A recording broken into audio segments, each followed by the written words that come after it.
Goeiemôre, Dinsdag 25 November.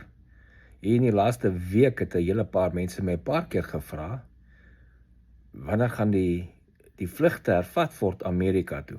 Nou ja, dit is nou baie duidelik. Gisteraand of gistermiddag het daar 'n vlug geland in Amerika, of gisteroggend ek dink, het daar 'n vlug geland in Amerika met refugees op. SA refugees wat nou hier is. Hulle is sekerlik op die oomblik klaar by hulle destinasies. En waar ook hulle uitgesit gaan word, wat kan enige plek in Amerika wees waar die refugees ontvang. So dis aan die gang weer, die vlugte gaan beweeg. Hoeveel op 'n slag weet ons nie, maar dis oop, dit het weer gekom. Die mense is op pad in Amerika in, die SA refugees, en hulle gaan nou deur die proses gaan hier so by ons. Ons hoef nie meer te worry nie, die mense wat so bekommerd was, wanneer gaan dit kom, wanneer gaan dit weer begin, dit is aan die gang. Dan het iemand my ook gevra, so die wat eerste in lyn was, hulle eerste vlieg, daai kan niemand sê nie.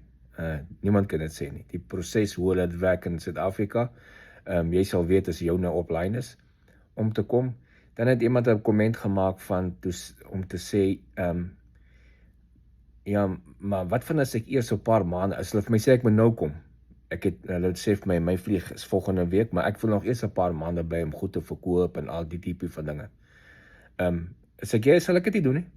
As hulle gesê het, hier is jou goed, jy moet regmaak om volgende week te vlieg.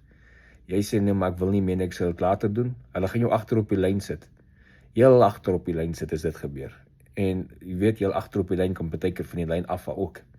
So ek sal nie dit doen as jy is, as jy die goed het wat sê, vlieg volgende week, rapporteer aan volgende week.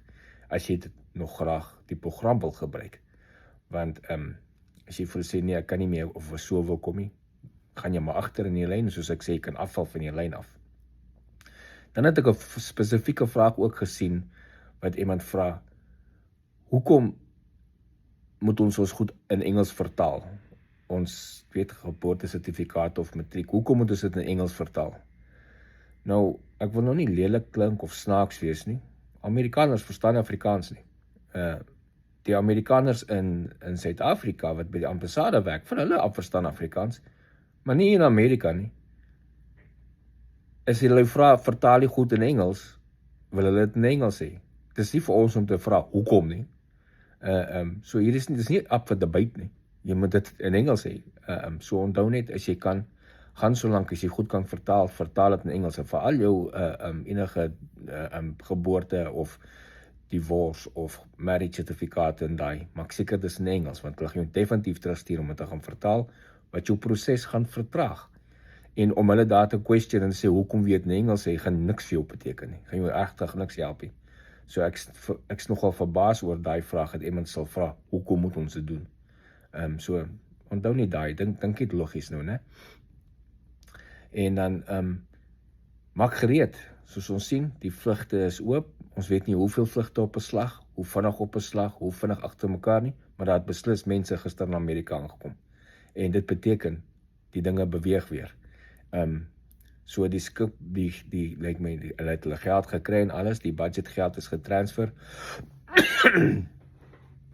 Ons in die lugmag is nog nie ons geld getransfer nie, ek het gister gaan kyk, gisterand, en van ons missions kan ons nog nie doen nie, want ons het nog nie geld daarin, is nog nie ons het die approval gekry, maar die geld is nog nie in nie, so ek kyk ook kort, wanneer is ons geld in ons, so ek kan gaan begin vlieg.